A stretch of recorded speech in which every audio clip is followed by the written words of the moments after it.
Boa tarde, meu irmão. Prazer estar aqui com você e vamos aqui continuar no nosso estudo da palavra do Senhor. Hoje o tema da nossa live é graça e paz. Para isso, para que nós possamos entender um pouco melhor essa expressão, eu gostaria de ler com você Filipenses capítulo 1, versículo 2. É um texto que está em outros livros, outras cartas também do Novo Testamento. Olha só o que diz aí, o capítulo 1, versículo 2. Graça e paz a vós outros da parte de Deus, nosso Pai, e do Senhor Jesus Cristo. Essa é a saudação de Paulo para a igreja aos filipenses. E é interessante notar que Paulo ele tinha esse costume de saudar as igrejas com essa expressão, graça e paz a vós outros. Então, quando você lê as cartas do Novo Testamento, a qual Paulo ele escreve, e outros apóstolos também escrevem, eles tinham esse costume de saudar o destinatário com as palavras graça e paz a vós outros. Agora é interessante notar que muitas vezes nós lemos a Bíblia e lemos de uma maneira muito corrida. Parece que a gente está numa maratona, a gente quer terminar logo aquela corrida, terminar logo aquela leitura, terminar logo aquela leitura do dia, e a gente não para pensar que todas as coisas que estão nas Escrituras, elas são importantes. Por quê? A Bíblia, ela diz o seguinte, que toda a Escritura é inspirada por Deus. Meu irmão, quando fala toda a Escritura inspirada por Deus, isso fala que é toda a Escritura. De Gênesis a Apocalipse, tudo é palavra do Senhor. Ou seja, nada que está na Bíblia é insignificante, nada que está na Bíblia é sem valor. Tudo que está aqui, de Gênesis a Apocalipse, tem valor divino, é palavra do Senhor. Se tem uma vírgula aqui, isso é importante para o entendimento nosso do texto. Se tem um ponto, isso é importante para o nosso entendimento do texto. Se tem essa palavra, é porque essa palavra é importante para que nós possamos compreender o que Deus quis comunicar conosco. Meu irmão, muitas vezes nós lemos essa saudação. Quando você vai ler Romanos, Efésios, Filipenses, Colossenses, a gente passa pela saudação como se fosse um tiro, muito rápido. E a gente lê rápido, graça e paz a vós outros da parte de Deus, nosso Pai, e do Senhor Jesus Cristo. E a gente fica simplesmente pensando que era uma saudação como se fosse um bom dia, né? Bom dia para você. Então a gente pensa que é uma saudação muito simples. Mas será que dessas palavras a gente não pode tirar ensinamentos para nós? O que significa realmente graça e paz? A gente precisa entender um pouco melhor isso daí. Então, o que a gente vai fazer? Nós veremos um pouco sobre graça e depois nós veremos um pouco sobre a palavra paz e o seu significado para nós. Olha só, o que Paulo estava querendo dizer quando ele transmitia para aquela igreja de Filipenses, nessa ocasião, em outras cartas ele também transmite a mesma saudação para outras igrejas. O que ele queria dizer quando ele falava graça para você? Será que ele estava desejando a salvação das pessoas? Olha, para essas pessoas a qual ele já está escrevendo esse livro aqui, essa carta aos Filipenses, ele já estava escrevendo para pessoas que já tinham a salvação. Ele não estava desejando para aqueles irmãos a graça salvadora. Por quê? Eles já eram salvos. Então, o que ele queria dizer quando ele estava expressando graça? Eu desejo para vocês graça. Eu quero que vocês abundem em graça. O que isso significava para eles? E a gente precisa entender, comparando Escritura com Escritura. E você vai entender melhor qual é o significado da graça que Paulo estava desejando. Não era graça salvadora, uma vez que eles já eram salvos. Ele não estava desejando uma segunda salvação. Mas o que Paulo então estava desejando com a palavra graça? Olha só o que diz Tito, capítulo 2, e aí você vai entender melhor qual o significado da palavra graça. Tito, capítulo 2, versículo 11 em diante, diz assim, olha só que interessante, e grava na sua mente a palavra graça. Diz assim, porquanto a graça de Deus se manifestou salvadora a todos os homens. Olha só, primeiro a graça se manifesta salvadora. Essa parte de salvação, os filipenses eles já tinham. Você que já creu em Jesus Cristo, você já tem. Só que Paulo ele continua desejando para que você abunde em graça. Será que ele está desejando a sua salvação? Evidentemente que não, uma vez que você já é salvo. Ele está desejando a continuação disso. E aí a gente vai entender no versículo 12 que diz assim, esta mesma graça que foi dita aqui no versículo 11, olha só o que ela também faz no versículo 12. educando-nos para que, renegadas a impiedade e as paixões mundanas, vivamos no presente século sensata, justa e piedosamente. Olha só, essa mesma graça que nos salvou, essa graça também educa, essa graça também santifica. É por meio dessa graça que a gente aprende a viver de uma maneira justa, de uma maneira sensata, de uma maneira piedosa, de uma maneira que a gente ande em santificação, louvando o Deus que é santo. Olha só, era isso que Paulo estava desejando para os filipenses. Graça a vós. Vocês já são salvos, vocês já usufruíram da graça salvadora. Agora o meu desejo é que você usufrua da graça educadora, é que você usufrua da graça santificadora, porque é essa graça que vai te ensinar agora você andar no caminho do Senhor. Você entrou no caminho do Senhor através da salvação. Agora você precisa andar por esse caminho através da santificação. E quem é que vai te conduzir nesse caminho? A graça de Jesus Cristo. Paulo está desejando para os filipenses a graça santificadora, a graça educadora. E essa graça que Paulo deseja também para você, essa graça que Cristo deseja para você, essa graça que Deus Pai deseja para você, para que você ande agora em santificação, crescimento espiritual, mais comunhão com o Senhor, que você seja educado nas Sagradas Escrituras. Nesse santo livro, que você seja educado no caminho que o santo livro ele nos ensina. Isso é graça educadora, santificadora. E Paulo, ele desejava isso para os filipenses. Pedro também, ele falou a mesma coisa e ele nos ensina como é que nós podemos então crescer nessa graça. Já que essa graça me salvou, como eu posso crescer nessa graça que vai me santificar, que vai me educar, que vai me ensinar, vai fazer eu crescer espiritualmente no caminho do Senhor? Pedro nos dá a resposta. Abra sua Bíblia lá em 2 Pedro.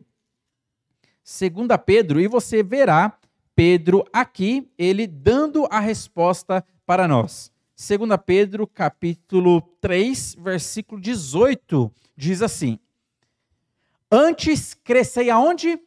Antes crescei na graça e no conhecimento de nosso Senhor e Salvador Jesus Cristo. A Ele seja glória, tanto agora como o dia eterno. Antes crescei na graça e no conhecimento do nosso Salvador. Meu irmão, a partir do momento que você se dedica para conhecer a Jesus, a partir do momento que você se dedica para conhecer cada dia mais o seu Salvador, é aí que você vai começar a crescer na graça. Cada dia mais a graça será abundante na sua vida, quando você se dedica a conhecer a pessoa que te salvou. Porque a vida eterna é essa, que te conheço, ao único Deus verdadeiro e a Jesus Cristo a quem enviaste. Quanto mais de Cristo você conhece, mais graça você vai usufruir na sua vida, mais graça educadora, mais graça santificadora, porque você está conhecendo o Mestre que te salvou. Perceba tanta coisa que a gente aprendeu aqui, tantos versículos que nós lemos, só observando a palavra graça. Era isso que Paulo estava desejando. Graça a vós outro. Graça, eu quero que você cresça nessa graça educadora, na graça santificadora, que vai fazer você se aproximar cada dia mais de Jesus Cristo. Então essa é a primeira expressão que nós aprendemos. Mas lá também em Filipenses, ele diz o seguinte: graça e paz a vós outros. Agora nós temos uma segunda expressão. O que significa paz? Qual tipo de paz Paulo estava desejando para os filipenses? E é evidente para mim e para você também. Que tipo de paz é essa? Olha só, Romanos capítulo 5, versículo 1, fala que nós, sendo justificados pela fé, nós temos paz com Deus por meio de nosso Senhor e Salvador, Jesus Cristo. Aquela paz que está sendo falado ali é uma paz relacional. Ou seja, antigamente nós éramos inimigos do Senhor, nós estávamos em guerra contra o Senhor. Mas agora, crendo em Jesus Cristo, nós temos essa paz com Deus, ou seja, uma paz relacional. Olha, não essa paz relacional que Paulo está querendo dizer aqui em Filipenses capítulo 1, versículo 2. Por quê? Os filipenses já eram salvos, eles já tinham essa paz relacional com Deus. Eles não eram mais inimigos do Senhor, mas eles eram agora amigos do Senhor. Agora eles já tinham o Senhor como Salvador, eles já tinham essa paz relacional, eles já tinham a paz com Deus. Então o que Paulo estava querendo dizer com essa paz? Ele estava querendo transmitir não a paz com Deus, mas a paz de Deus que somente o cristão pode usufruir. É uma paz que excede todo o entendimento. Jesus Cristo, ele falou dessa paz para os seus discípulos, e é dessa paz que Paulo está desejando para os filipenses, está desejando para mim e para você. Uma paz que nós podemos usufruir somente os salvos, aqueles que têm a Jesus Cristo como Senhor e Salvador da sua vida. Olha só o que diz João, capítulo 14, versículo 27, Jesus Cristo vai falar dessa paz. A mesma paz que Paulo está desejando para os filipenses. Graça e paz a vós outros. Diz assim 14, 27 de João. Deixo-vos a paz, a minha paz vos dou. Não vou lá dou como o mundo a dá. Não se turbe o vosso coração, nem se atemorize. Jesus Cristo está falando de uma paz que ele dá para nós, para todo crente, e nós podemos usufruir dessa paz, ainda que o mundo esteja tentando nos atemorizar, ainda que o mundo esteja numa tribulação constante, e nós talvez passando por essa tribulação. Em meio à tribulação, Jesus Cristo promete para nós a paz de Deus, a paz que somente o cristão pode usufruir, porque ele já tem a paz com Deus. Então note bem, é diferente a paz com Deus da paz de Deus. A paz com Deus é a paz relacional, a paz salvífica, a salvação que nós temos em Cristo. E a paz de Deus é aquela paz que nós usufruímos de Cristo. Nós que já somos filhos, podemos usufruir de Cristo em meio às tribulações que nós passamos aqui na terra. Olha só, nesse versículo Jesus Cristo falou que ele nos dá paz. Uma paz diferente que o mundo dá. O mundo dá uma falsa paz, uma falsa sensação de segurança. Mas Jesus Cristo, ele nos dá a verdadeira paz. Só que mais para frente, Jesus Cristo volta a falar dessa paz. Olha só o capítulo 16 de João, versículo 33, diz assim.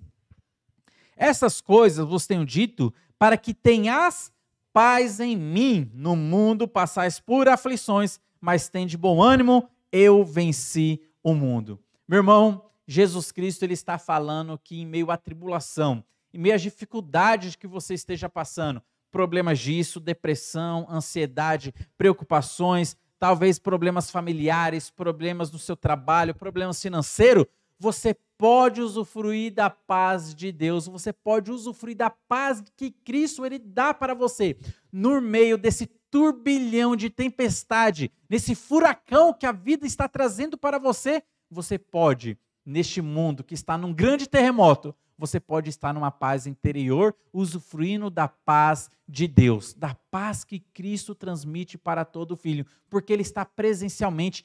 Ele é o príncipe da paz, como já disse o Antigo Testamento. Ele é o príncipe da paz, e o príncipe da paz transmite essa paz para nós. Nós já temos essa paz relacional, agora nós precisamos cada dia mais usufruir dessa paz de Deus, que excede todo o entendimento. E essa expressão também está em Filipenses. Olha só o que diz Filipenses, capítulo 4, versículo 7, e você vai entender como que é essa paz que Jesus Cristo ele passa para nós. Diz assim, e a paz de Deus, que excede todo o entendimento, guardará o vosso coração e a vossa mente em Cristo Jesus. Meu irmão, é uma paz que excede todo o entendimento. Ou seja, é uma paz que parece que eu não consigo entender ela. Eu simplesmente consigo vivenciar essa paz. Eu consigo usufruir dessa paz. Mas é algo que eu não consigo entender. Vamos entender melhor? Lembra de Paulo e Silas, quando eles chegam na cidade de Filipos, lá em Atos capítulo 16? Paulo e Silas, eles chegam lá pregando o evangelho, pregando a salvação em Jesus Cristo. Mas eles são perseguidos por esta causa, porque eles estavam fazendo bem, porque eles estavam pregando o evangelho de Jesus Cristo. Então, se levantou-se uma perseguição contra eles. O que aconteceu com eles? O que o mundo ofereceu para Paulo e Silas? Ofereceu chicotadas, ofereceu açoites, ofereceu humilhação, ofereceu para eles uma cadeia, a qual eles estavam presos na cadeia, tendo seus pés cerrados num tronco, e eles não poderiam sair. Olha só o que eles receberam do mundo. Meu irmão, olha só, para a nossa mentalidade, para o nosso entendimento, Paulo e Silas, eles tinham todos os motivos para estarem reclamando. Eles tinham todos os motivos para desistirem dessa vida, estarem somente reclamando. Senhor, eu estou fazendo a sua vontade, mas eu estou sofrendo nesse mundo. O mundo só está me dando para mim tribulação, só está dando perseguição. Só que não eram reclamações que eles estavam fazendo. O que o texto diz? que ali, naquela calada da noite, naquela meia-noite, o que eles faziam? Eles cantavam e eles oravam. Eles estavam usufruindo de uma paz que excede todo o entendimento. Meu irmão, eu não consigo entender essa paz que Paulo e Silas estavam usufruindo, mas é a paz de Deus que excede todo o entendimento. Por quê? Eles tinham todos os motivos de reclamarem, só que eles não estavam reclamando, eles estavam louvando a Deus e glorificando a Deus com os seus corações, protegidos por essa paz celestial. Por isso que a Bíblia fala que é uma paz que excede todo o entendimento. O mundo não consegue entender essa paz. O carcereiro não conseguiu entender essa paz que Paulo e Silas estavam transbordando, que eles estavam tendo ali. Como é que pode esses homens sendo chicoteados, esses homens sendo machucados, humilhados, sendo presos, e eles ainda estarem nessa condição de alegria, nessa condição pacificadora? Eu não consigo entender. É uma paz que excede todo o entendimento. E essa paz que Paulo estava desejando quando ele disse: graça a vós outros e paz do nosso Senhor e Salvador Jesus Cristo. Meu irmão, é isso que eu desejo para a sua vida, é isso que eu desejo para a minha vida, é isso que as Escrituras querem passar para nós. Graça e paz. Graça, um relacionamento mais íntimo com Deus, crescimento espiritual, andar em santificação. É a graça santificadora, a graça educadora, que vai aumentando cada dia mais conforme nós conhecemos o nosso Salvador. E Ele também deseja para nós a paz, porque nesse mundo nós passaremos por aflições, só que nós podemos ter bom ânimo, nós podemos ter alegria, porque Deus nos deixou a sua paz, e essa paz que Ele deseja para mim, para você, para nós. Então, graça e paz a você e a toda a sua família.